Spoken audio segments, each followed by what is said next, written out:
Album of the night is Pearl Jam and Vitalogy. And in the opening montage, you heard Better Man, and now you're going to hear Corduroy. Yes, singles off of that for this one. There was a couple more you could have done too, Josh. Yeah, that's not to say I didn't like other parts of this album, but Vitalogy came out November 22nd, 1994. This is you want some numbers here, Josh? Let me yes, please. Yep. Vitalogy by Pearl Jam comes in at number 103 in the 1990s on Best Ever Albums, number 19 in 1994, number 596 of all time. It's Pearl Jam's third highest record, behind 1993's Versus and 1991's 10. Covered both of those albums already. Vitalogy did not make Rolling Stone's list, and Pearl Jam ranked number 51 of overall artists on Best Ever Albums. Yeah, so Pearl Jam is from Seattle, Washington. Like Matt said, we covered their debut album 10 on episode 10 of the season, and Versus on episode 22 of this season. They have 11 studio albums, and this is the third. They formed out of the dissolution of the bands Green River and Mother Love Bone that were Seattle grunge adjacent bands. They are grunge, alternative rock, or hard rock, influenced by The Who, Neil Young, Minor Threat, The Doors, Zeppelin, Cream, Kiss, and a lot of other ones. They're similar to Nirvana, Soundgarden, Alice in Chains, Foo Fighters, Soul Asylum, Mudhoney, influenced Candlebox, Creed, Nickelback, Collective Soul, Stone Temple Pilots, and others. Their highest charting single was 1999's Last Kiss, which reached number 2 on the Billboard Hot 100, and they had 3 number 1 albums, Versus, Vitalogy, and Backspacer, and 10 and Yield both hit number 2. Some fun facts about this album: they wrote and recorded the whole album while touring on Versus. Tensions were high at the time, and the band was on the verge of imploding at this time. Stone Gossard had thought of quitting the band and was stopped acting as a mediator in the band. Eddie Vedder was now making final decisions on songs, which was a new thing for the band, versus I think being more of a collective kind of decision. Drummer Dave Abruzzi was fired in August 1994 due to personality conflicts with the band, and lead guitarist Mike McCready went into rehab for alcohol and cocaine abuse. So all that, each member had stuff going on. Jack Irons, former drummer of the Red Hot Chili Peppers, came in at the end of making of this album to fill in. So he played on some of these songs, but Dave Abruzzi gets credit for a majority of it. The original title for the album was Life, and Vitalogy means the study of life, from an early 20th century medical book that Vedder found at a yard sale. The book is also an inspiration for the album cover. And I texted with Matt a little bit about this. The band had a unique packaging for this album, and they tried to make it look like a book. It cost an extra 50 cents per album due to the way they had the packaging and the way it went in. And Matt was trying to tell me like how it kind of looked, and it was bigger than a CD, and it folded out and kind of was more elaborate than typical. So I think Vedder, or some quote I was saying, said they, going from here forward, they tried to make each album book like different and kind of more valuable or interesting than typical kind of CD packaging. So third album by Pearl Jam, our third time covering them, and you guys know me and my history with Pearl Jam, in that there is no history. So what did you think? Let's start with John. What did you think of Vitalogy? So I am long on the record as saying that I think Vitalogy is Pearl Jam's most interesting album, because I think the highs of this album are amongst, if not the best stuff Pearl Jam's ever done. Like songs like Spin the Black Circle and Corduroy and Nothing Man, Tremor Christ. These are all like tippy top Pearl Jam songs. They're the songs I revisit most often. Then there's what I would call sort of throwaway stuff. I respect the fact that they're taking chances, right? The thing that always everybody mentions is Bugs, which strikes me now sort of as like them trying to do like a Tom Waitsy type thing, is I think what they were going for on that. That's at least my feel for it. At the time when it came out, without context of that, when you're 13, 14 years old, you're like, what in God's name is going on here? But like I listened to enough challenging music to know, like, okay, like that's what they're going for here. But it was just sort of an unwelcome aside on. It also felt a little bit like, all right, Pearl Jam, you know what I mean? What's this? U2 doesn't get to make a experimental album, right? And Pearl Jam doesn't get to do like this, that's kind of what it felt like. And, stuff like, Aya Davanita, that is really interesting. Mm-hmm. It kind of, it doesn't sound like a lot of like what came before Pearl Jam, and definitely it has an idea like Pearl Jam was going through their record collection, right? Like, and it's like, let's listen to kind of different stuff, and some of it is going to be the standards that they've always loved, and some of it is going to be sort of more art rock, experimental stuff, and then there's going to be a little bit of Neil Young, because there's a song on here that absolutely is basically Pearl Jam doing Neil Young. Did you guys catch what song that is? Was it Whip? There's a lot on it. I don't know. I don't know. I could point to several Neil Young. Yeah, there's a lot on here.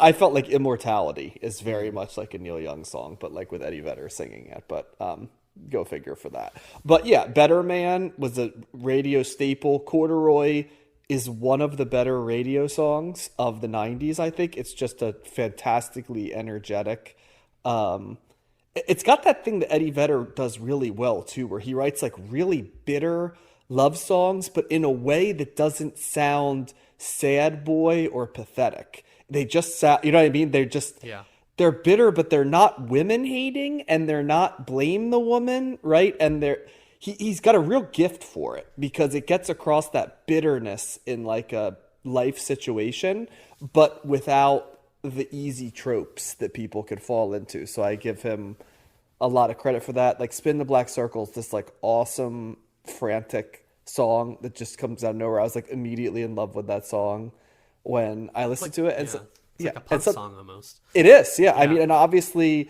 Eddie Vedder often in the 90s would say that his which once again, this is funny because you'd think it would have led me to them, but like he would often say he like loved Fugazi, right? They were one of his favorite bands, and he's long said the Clash are one of his favorite bands too. So it does track in terms of what's going on there. But and then you've got like Nothing Man, which is a slowed down version of a song that's like a ballad, a version of a type of song that Pearl Jam does really, really well, that wistful sound. And so you've got a lot of the best of Pearl Jam right here. Because of the asides for the more artistic choices that sometimes are interesting and kind of work, and sometimes for me don't work, I don't know if I can say it's the best Pearl Jam album, but it is definitely the Pearl Jam album where the largest amount of it is stuff that I want to revisit. Like a good example was like we re-listened to 10, which is this almost like comically consistent album. And it's enjoyable, but it does feel of a time and a place, and I don't revisit 10 a ton as much as I listen to the hell out of it in its time. But like Vitalogy is one that if you tell me to dig for Pearl Jam songs, a lot of the songs that I'm going to find, like Spin the Black Circle, Corduroy, and some of the deeper cuts that I'm going to search out, like Last Exit and Tremor Christ, are also on this album. And so for me, this might be my personal favorite Pearl Jam album. And so, and I like Pearl Jam. So obviously that makes this an easy thumbs up for me.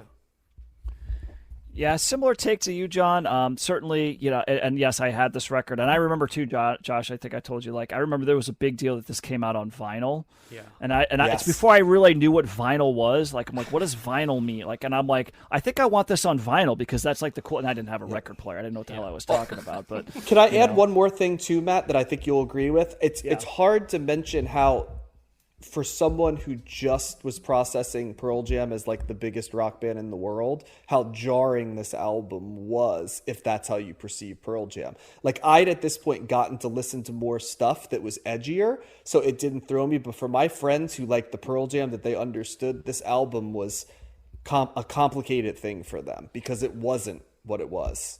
Yeah, yeah, yes and no. I don't know if that was, I could totally say that that was my experience or my Okay. recollection. I will say that there are fewer albums. I don't know if there's any other album when I was in high school that I was more excited about than this one. Oh Okay, wow. because this was kind of like with 10 and then with verses and like seeing them the performance like the when they did Rear View Mirror, on Saturday Night Live, like, and I think that might have been the same one that they did Not For You, because I remember they did Not For Yes. You on Saturday Night Live before the album came out, and it was like right after Cobain killed himself. And you were like, is this like a weirdly thinly veiled thing for Kirk? Like, it was like, I remember people talking about that, which clearly wasn't the case. But the anticipation behind this record, I definitely remember that. I'm like, I want this album, and it came out on vinyl first, so give me the vinyl for. But I didn't know what I was talking about. But yeah, the packaging was weird. It didn't fit in your CD case like that other CDs did. So you had to kind of like move it into put it in a different angle and stuff. So that was a little bit annoying. But anyway, but yeah, it's an interesting album. It's certainly the first Pearl Jam album with filler, right? Because the first two records, you're not, there's no filler on those, right? Yeah, you're right, John. There's 10 has like the production and the style along with that kind of, there is a little bit of a dated sound quality to that. I think that fades away with verses, and certainly here. But yeah, you've got some filler on here, and it's almost like their version of Revolution 9, right? With what is it? Hey, Foxy Mofadella Mama, that's me, or Stupid Mop. Yeah, it's like whatever they call that. 7 Stupid minutes. Mop's probably yeah. the hardest. Yeah. Yeah. It's just like you don't listen. That's not a song, right? You don't listen to the last track of well, it's not that, it's the penultimate track of the White Album, really. But like, nobody listens to Revolution 9, and nobody listens to like Stupid Mop. It's just like whatever, 7.5 minutes of throwaway. So, and then yeah, like Bugs is kind of, I do remember people really like not liking that, John. So there was that kind of thing that threw them off. They're like, the Bugs is terrible, and I'm like. And I was very forgiving of it at the time. I was like, who cares? Like, yeah, it's this weird thing, but it's dumb. It's 2 minutes long. Get over it, But yeah, Pry 2 is this like 1 minute. Like, what's the point of that? It's because I know that was very much Eddie Vedder, like lamenting the fact that they were such a huge band and like everybody's in his face, and he just wants privacy, So that's kind of that had something to do with that. I do like the funk beat on that, despite being a minute long. It's pretty. Yeah, it's just it's not really a song. Like, it's Right. just Yeah, kind of yeah. like it, It's like, like you know what I an mean? interlude or Like, something. I Davanita is a little bit more of a song, but it's kind Yeah. of like, yeah, so there's some throwaway stuff on here that's not really like, Pearl Jam fans aren't going to shows being like, oh, play Pride 2, like that's not happening. Having said that, John's absolutely right in that some of their best stuff is on here. I mean, Spin the Black Circle, that riff is freaking great. It's intense. Yeah. It's one of the more aggressive Pearl Jam songs you're going to find, and one of the better guitar riffs of all time. That's a great thing about a great guitar riff. It's so simple, but when it's done right with the right level of intensity and distortion, the tone of the guitar, the energy behind it's so good. Like, I never get sick of that song. Corduroy and Better Man are poppier songs, right? There's not a whole lot of there's some edge to them, but they're kind of a little bit more poppy, but those are songs that never get old, right? Like, they're just, I could listen to them over and over again. They're just really great pop rock songs. A little bit deeper cuts. Satan's Bed. That's a good guitar riff too, Yeah. and it's got some that's good. interesting lyrics about, Eddie Vedder and like how he would never, like shake hands with Satan or suck his dick and like, so it's kind of funny lyrically. Great ballads. Nothing Man is a very pretty song. I've always really liked that song. Immortality is that's another cool, slower paced song. So yeah, it's certainly the most interesting Pearl Jam album that we've come to up until this point. Maybe the most interesting album that they have, altogether. They kind of branch out some more. Their next album, No Code and Yield, albums I'm pretty familiar with, but they kind of, Pearl Jam really kind of started bucking the system and kind of really going against the grain and saying like, look, we don't want to be this hugely popular band, right? And if you look, I'm looking at their singles. Don't you remember the Grammy thing they got? They won like best rock performance for Spin the Black Circle, and like Eddie Vedder was like, I can't remember it's like sort of like, what is this? Like, he was like, look at the grade, he goes, thanks, I guess, or something. Yeah, And it ends yeah. the whole He was speech. not. It was like peak Pearl Jam in this era. This is the Ticketmaster thing. So Yeah, exactly. So this was, they were really not comfortable. And it's interesting to see the singles. Like, they barely had any singles. And Corduroy and Better Man are not singles, right? It's not for you. Immortality was a single, apparently. Like, I had no idea that was a single, but according to this, it was. So they're kind of, it doesn't surprise me, Josh. no that they music were all- videos at all Yeah, for no, this. still. Well, that was, they started that with Versus too. But Versus, yeah, But this is, they're really digging in against that, right? And it doesn't surprise me that they were at each other's throats. It's one of those bands, right? They form this band, they become huge, and then they're like, I don't like the fact that we're huge, right? It's like, well, it's like the opposite of Oasis, right? The whole purpose of this. But so, it's chaotic in the way that Fables of the Reconstruction album for REM was chaotic. While they're not in any way, well, I should say in any way, they're not similar necessarily sonically, but there's that undercurrent of like, I love this album because it's messy to it. Yeah, there is that. Yeah, I see that, John, for sure. So it's hard. I really struggle. What's my favorite Pearl Jam album? I certainly love the first three. I really like Yield as well. I probably wouldn't put Yield as my favorite. It's probably one of the first three. And I struggle because I think I like them all. I like them all for different reasons.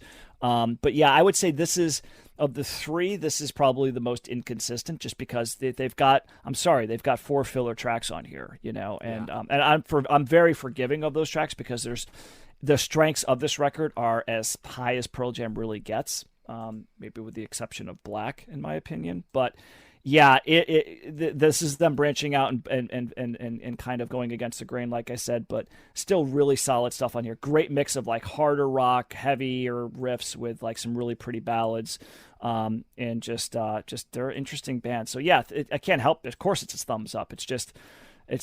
But is it a perfect record? No, it is a little bit messy, as John said, but that's okay, right? You can give them a little. They're Pearl Jam. They've earned that. They've earned the right to be a little messy, I think. Yeah, I have similar thoughts to you guys. I was a little thrown off the first listen because I was like, oh, they're doing, this is not like Return to the Well, Pearl Jam style. They were definitely. So you were basically like everyone I knew when they listened to this album, except for maybe me and a couple other people who'd been listening to like Sonic Youth albums. Yeah. But I definitely like glommed on to the fact of the things I did like on this album, and at the core, it's still Pearl Jam. But I did equate it to kind of the Beatles and the White Album, or when they kind of started to expand their sound and try different things. That just seemed like a natural corollary. So I got pretty on board, or I got on board pretty quickly on subsequent listens, and just enjoyed the stronger stuff, and kind of disregarded those things that are more experimental or throwaways, like you guys said. I agree. I still think I like the first two albums better than this one, but I agree with what you guys said, that there are a lot of like deep cuts on here that I enjoyed. I feel like there is a lot of value in this album that I appreciated, and Satan's Bed was a big deep cut I liked, and I found Aya Davanita pretty interesting for what it was. Kind of incorporating like chanting, kind of Indian psychedelic sounds. Yeah, it's a little psychedelic. So something like that was even worth listening. Stupid Mop I could not get through like halfway, and then I was like, okay, I'm not listening. Oh, you didn't try to get through it once? Come on. Even I listened. I was like, let me listen to this again. And that's creepy because at the end it's like, would you think you ever would kill yourself? And then like stutter like, yeah, I think I would actually. That's how they end the album. So it's kind of But songs like Whipping, that's like a really good hard rock song. Tremor Christ was really interesting, and Spin the Black Circle is a big standout for me that I think I'd heard that before somewhere, but it's not in like the top of the most well-known Pearl Jam songs, I would say. So I was coming to it pretty fresh. So yeah, like you guys, I appreciated this album. I thought it was definitely in line with, overall with who Pearl Jam is. And it's always a transition when a band doesn't conform to your expectations of what you think they sound like, or what you think you're going to get one thing and you get something different, or they're trying something new that doesn't always work with fans. So I have the benefit of hindsight, knowing they make more albums and they continue on and stuff like that. So So yeah, this is a thumbs up for me. Not as strong as the first two, but I still enjoyed it, and I'm interesting. So did the subsequent albums too? Do they continue to expand out and do different things, or do they go to back? one extent, Yeah. to one extent or another? Yeah. Cool. I mean, they're still a rock band. Right. You know what They I mean? don't So, make like, another Versus or 10 though. right. Okay. Yeah. They I would say that starting with Yield and No Code, it's what No Code next? Yeah. Yes. No Yeah. Code's Yep. 4, yeah. They start to get, I think, what you think of as like more mature Pearl Jam, right? Like this, I always felt like Vitalogy is its own thing. And like I'm even reading right here that like Better Man was supposed to be on Versus, but they didn't want to put it on because they thought it was too sweet. So they stuck it on this because they're like, oh, it won't stand out. Like this is an eclectic thing, so we'll just throw like extra. So I also know that a lot of songs during this time when they're doing Vitalogy ended up on that Lost Dogs compilation, which is pretty awesome as a like B-sides album. Most of them suck, but there's a ton of great freaking songs on that. And it stands out that a lot of them are from this era, but also there's a lot of fucking songs that should have been on Binaural that weren't released, and Binaural was a little bit weak. And then if you put those songs on, you're like, how did they possibly not put the like Hitchhiker and Sad and stuff? I'm like, why were they not on Binaural? These are awesome songs. So that always stands I would out say to me, I too. would say the classic, era of Pearl Jam kind of ends with this record, right? And then the new era of Pearl Jam kind of begins with No Code, for sure. Because my interest, and it looks like we have both No Code and Yield as potential bonus episodes, so we might be getting to those in the future, which are good calls. But my interest in Pearl Jam, for as excited as I was for this record to come out, when by the time that No Code came out, my interest started waning a little bit. It's not like I was like, oh, I'm done with that, but I was nowhere near as excited Well, they about committed Pearl like Jam. suicide to their mainstream career because like just this album is designed to drive off the casuals in some ways, Yeah, right? And that's true. it was hard to get. I can remember trying to get tickets to see Pearl Jam, and at this time I was going to a lot of shows, and I admired them greatly for their stand on Ticketmaster, but you had to call like 4 different numbers, and it was like you had to get a code, and it was Solve the like treasure hunt.